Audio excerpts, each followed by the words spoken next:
மும்மொழி கொள்கை என்ற பெயரில் இவர்கள் கொண்டு வந்து திணிப்பது இந்தியைத்தான் என்பதை தெளிவாக புரிந்து கொண்டதனால் தான் தமிழ்நாடு அதை எதிர்க்கிறது. கல்வி என்பதே அவர்களுக்கு ஆகாது. இன்றைக்கு ஆங்கிலத்துக்கு எதிராக அவர் நிற்கிற காரணத்தால் தான் இன்றைக்கு வட மாநில மக்கள் இன்றைக்கு இவ்வளவு பின்தங்கி கிடக்கிறார்.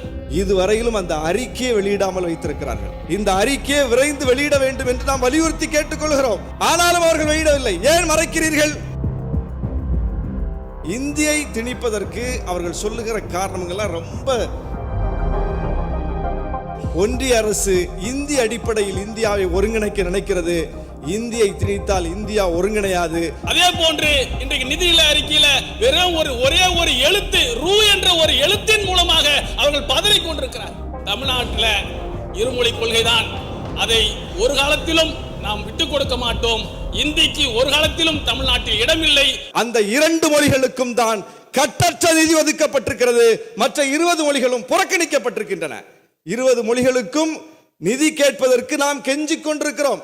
இப்படி ஒரு யதார்த்தம் இருக்கும் போது மும்மொழி கொள்கை என்ற பெயரில் இவர்கள் கொண்டு வந்து திணிப்பது இந்தியைத்தான் என்பதை தெளிவாக புரிந்து கொண்டதனால் தான் தமிழ்நாடு அதை எதிர்க்கிறது. இந்தியை கொண்டு வந்து திணிப்பதில், சமஸ்கிருத பண்பாட்டை திணிப்பதில் இவ்வளவு ஆர்வம் காட்டுகிறவர்கள், இவர்கள் உண்மையிலேயே இந்திய இறையாண்மையின் மீது பற்று கொண்டவர்கள் என்றால், இந்திய ஒருமைப்பாட்டின் மீது பற்று கொண்டவர்கள் என்றால் என்ன செய்திருக்கணும்? தமிழ்நாட்டிலிருந்து ஒரு மூத்த நாகரிகம் வெளிப்பட்டிருக்கிறது. கீழடியில் எவ்வளவு பெரிய ஆய்வுக்கு பிறகு அது வெளிப்பட்டிருக்கிறது. அந்த அறிக்கை ஒன்றிய அரசிடம் சமர்ப்பிக்கப்பட்டு சில ஆண்டுகள் கடந்துவிட்ட நிலையில் இதுவரையிலும் அந்த அறிக்கையை வெளியிடாமல் வைத்திருக்கிறார்கள்.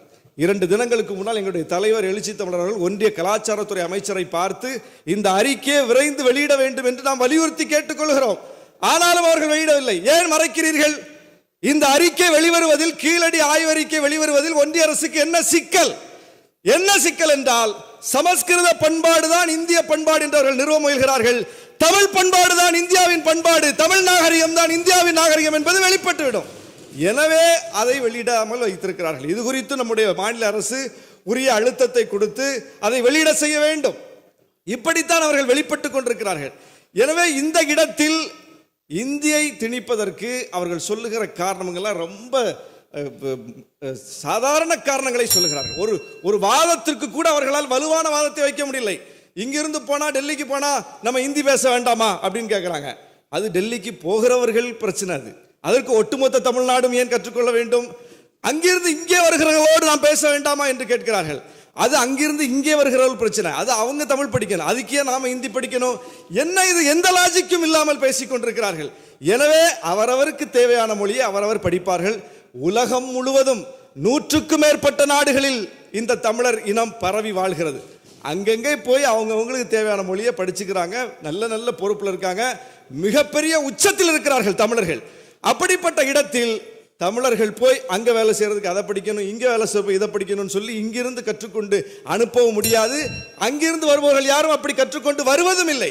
இந்த யதார்த்தம் இருக்கும் போது ஒன்றிய அரசு இந்திய அடிப்படையில் இந்தியாவை ஒருங்கிணைக்க நினைக்கிறது. இந்தியை திணித்தால் இந்தியா ஒருங்கிணையாது. அது இந்தியாவை இவர்களே பிளவுபடுத்துகிற ஒரு அரசியல். அந்த அரசியலைத்தான் தொடர்ந்து செய்கிறார்கள். இது தமிழ்நாட்டில் ஒட்டுமொத்த கட்சிகளின் குரல். பாஜகவை தவிர அனைத்து கட்சிகளின் குரல். இதை ஒரு கட்சிக்குள்ள சுருக்க முடியாது. இது ஏதோ திமுக கூட்டணி மட்டும் வலியுறுத்துது அப்படின்னு பார்க்க கூடாது. திமுகவுக்கும் அதிமுகவுக்கும் இடையில அரசியல் முரண்பாடு இருக்கிறது. ஆனால் 2 கட்சிக்கும் இதுதான் கொள்கை. விசிகாவுக்கும் பாமகவுக்கும் இடையில அரசியல் முரண்பாடு இருக்கிறது. ஆனால் 2 கட்சிக்கும் இதுதான் கொள்கை. தமிழ்நாட்டில் எல்லா கட்சிகளுக்கும் இதுதான் கொள்கை, பாஜகவை தவிர. எனவே தமிழ்நாட்டு மக்கள் அதை புரிந்து கொண்டிருக்கிறார்கள். இதில் உறுதியாக முதலமைச்சரின் கருத்தை நாம் வலுப்படுத்துவோம். தமிழ்நாடு அரசின் நிலைப்பாடுகளின் பக்கம் விடுதலை சிறுத்தைகள் நிற்கிறோம் என்று சொல்லி வாய்ப்புக்கு நன்றி கூறி விடைபெறுகிறேன். நன்றி. மாண்புமிகு பேரவைத் தலைவர் அவர்களே, மும்மொழி கொள்கை என்ற பெயரால் இன்றைக்கு இந்தி பேசாத மாநிலங்கள் மீது திணிக்கக்கூடிய ஒரு சதித்திட்டத்துக்கு எதிராக நம்முடைய முதலமைச்சர் அவர்கள் தொடர்ந்து போர்க்குரல் எழுப்பிக் கொண்டிருக்கிறார்கள். அவரோடு சேர்ந்து தமிழ்நாடே இன்றைக்கு அவருக்கு ஆதரவாக நின்று கொண்டிருக்கிறோம். நாம் கேட்கின்ற ஒரே கேள்வி என்னன்னு சொன்னால், மும்மொழி கொள்கையை நடைமுறைப்படுத்தக்கூடிய மாநிலம் எது? அப்படி மும்மொழி கொள்கையை நடைமுறைப்படுத்தி அவர்கள் எந்த அளவுக்கு வளர்ந்திருக்கிறார்கள் என்ற நாங்கள் கேள்வியை கேட்கிறோம். அந்த கேள்விக்கு பதில் சொல்வதற்கு யாரும் தயாராக இல்லை. முன்னாள் ஒன்றிய அமைச்சர் ப. சிதம்பரம் அவர்கள் குறிப்பிட்டு காட்டியது போன்று வட மாநிலங்களில் ஒரு மொழி கொள்கை தான் இருக்கிறது. ஆங்கிலம் கூட சொல்லிக் கொடுப்பதற்கு அங்கே பள்ளிக்கூடங்களில் ஆசிரியர்கள் இல்லை என்கின்ற ஒரு நிலை இருக்கும்போது, இன்றைக்கு இருமொழி கொள்கையை தூரநோக்கு பார்வையோடு, தொலைநோக்கு பார்வையோடு பேரறிஞர் பெருந்தகை அண்ணா அவர்கள் தமிழ்நாட்டை இருமொழி கொள்கையின் மூலமாக இன்றைக்கு உருவாக்கினார்கள்.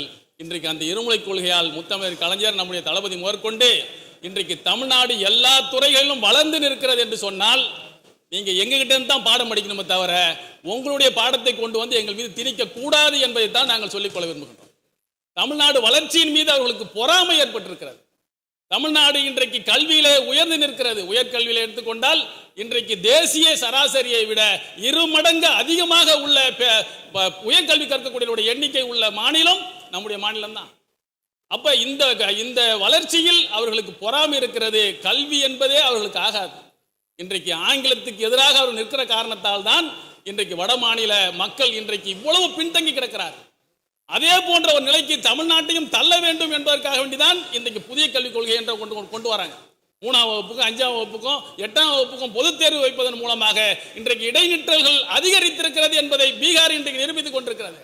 நாம் எதிர்க்கிறோம், நாங்கள் அதை ஏற்க மாட்டோம் என்று ஏற்றுக்கொண்ட பீகாரில் இதுவரைக்கும் இருந்த கல்வியினுடைய நிலையை இன்றைக்கு இடைநிற்றல் அதிகரித்து மாணவர்கள் பாதியிலேயே கல்வியை விட்டுவிடக்கூடிய ஒரு நிலை இன்றைக்கு பீகாரில் அதிகரிச்சிருக்குன்னு சொன்னா, அப்ப கல்வியை முற்றாக ஒழிக்க வேண்டும் என்ற திட்டம் இன்றைக்கு ஒன்றிய பாஜக அரசிடம் இருக்கிறது.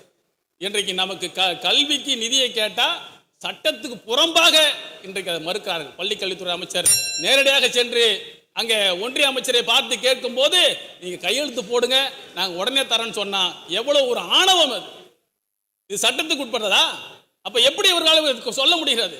இந்த ஆணவத்துக்கெல்லாம் அடி கொடுக்கக்கூடிய ஒரு மாநிலம் ஒன்று இருக்கிறது என்று சொன்னால் அது நிச்சயமாக தமிழ்நாடாகத்தான் இருக்கிறது. ஏன்னா இவர்களை நாம் நன்றாக புரிந்து கொண்டிருக்கிறோம். இவர்கள் ஒரே நாடு, ஒரே மொழி, ஒரே நாடு, ஒரே தேர்தல் எல்லாம் ஒண்ணுதான் அப்படின்னு சொல்லிட்டு இருக்கும் போது, இது ஒரே நாடு அல்ல, பல மாநிலங்களின் கூட்டமைப்பு என்பதை ஒன்றிய அரசு என்கின்ற ஒரே ஒரு வார்த்தையின் மூலமாக அவரை கதற விட்டவர் நம்முடைய தமிழ்நாடு முதலமைச்சர் அவர்கள். ஒன்றிய அரசு என்ற ஒரு வார்த்தை.